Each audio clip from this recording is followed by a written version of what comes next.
Yo, what's up everybody? Welcome back again. I'm doing another one of the class overviews here for EverQuest Legends, and on this video I'm going to be doing the Paladin. So basically what I've been doing is going over some of the strengths for the class and some things to consider when you're picking them, as well as talking a little bit about combos and stuff that I found that I think are good for them that I enjoyed. So all based on kind of like my pre-order beta experience. So getting started here with the Paladin, they are going to have these different stances that are available to them, like the balanced stance, the defensive stance, the mage hunter stance, and the offensive stance. For their invocations, they're going to have divine, inversion, overchannel, recovery, and spellblade. So as far as their core abilities, we've got their lay on hands, which is going to be a full heal on like a 15-minute cooldown, but then they also have the smite ability that when it lands takes about a minute off the cooldown of their lay on hands.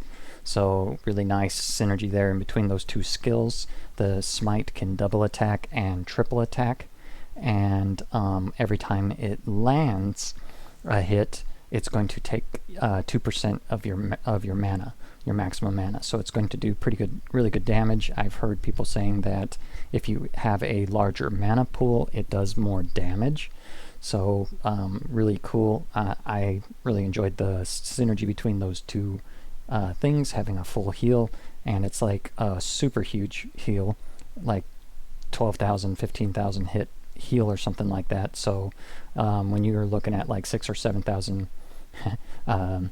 health, even if you have a debuff reducing your healing received, it's still going to be a huge heal on you. So I really like the way they have it set up.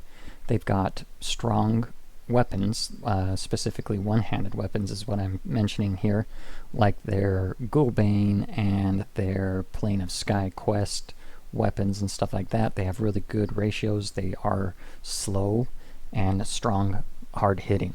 So Ghoulbane was one that I used a lot going through the levels. They also have cool, flavor of weapons like the Soulfire quest that you can go through and get for like a flaming sword. Very cool aesthetic on everything. They have the cleric spell line that they receive, so they're going to have access to good heals, surprisingly, as a tank. So they still get heals almost at the same rate as like a shaman would for their superior heal and stuff. So they're going to have access to the same thing. They recently gave some new AAs during this down week where the amount of their heals is increased by like 246% with AAs.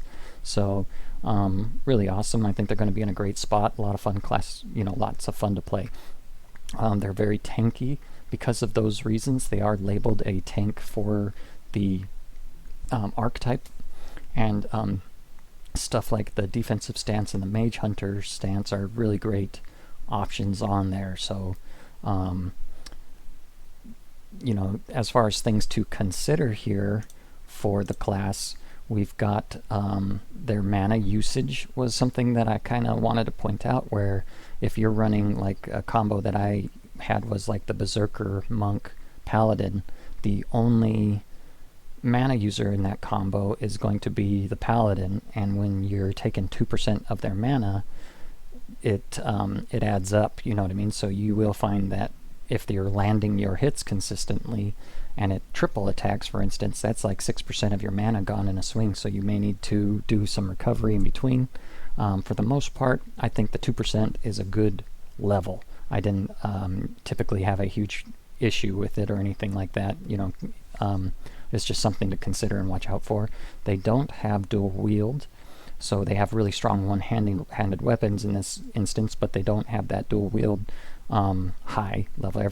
Technically everybody has dual wield, but they don't have the ability to increase it further than what they give everybody, if that makes sense. So they also do not have a way to slow the enemy, and then they also don't really have an escape skill such as like feign death or anything like that. So it's kind of like an all or nothing, or you're going to be hoofing it, as I like to say. So that's just some of the things to consider with them.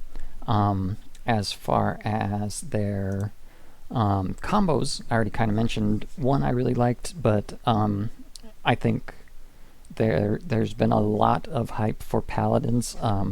A pretty popular combo is going to be like a monk, because of the mend ability and the access to dual wield and the higher skill caps, giving them more, more chances to do things, as well as like the enchanter on top of that to give them that mana regen. So I like the monk paladin enchanter combo is popular. I think you could augment it with something like a monk paladin necromancer and be in a similar space, because you're getting life taps, you're getting the lich form to regenerate that mana and stuff like that. I like the idea of that combo a lot too.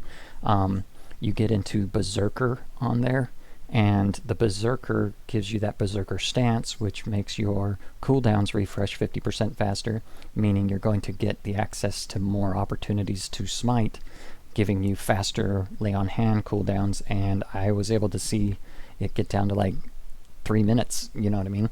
You can knock off a ton of time from that lay on hands cooldown, which then gives you a no mana full heal, pretty often. And then if so when I had like my monk berserker paladin, you had the mend to heal up in between and the lay on hands. It was just a really fun trip to 50 for me.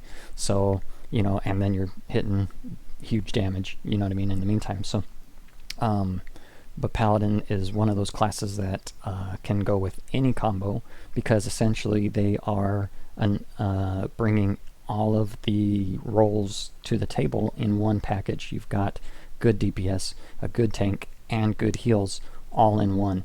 So I think that's why the Enchanter is so popular with it, is you're going to have that access to crowd control.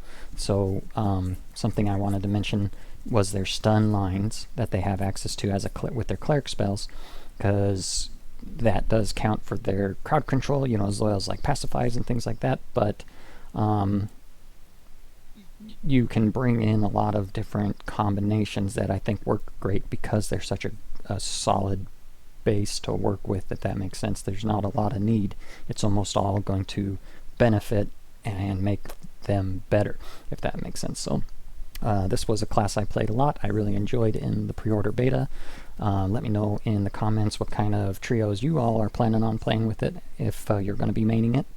And I really appreciate you watching the videos. There's some link to the other videos in the playlist here popping up. And thank you for watching to the end here. See you guys later.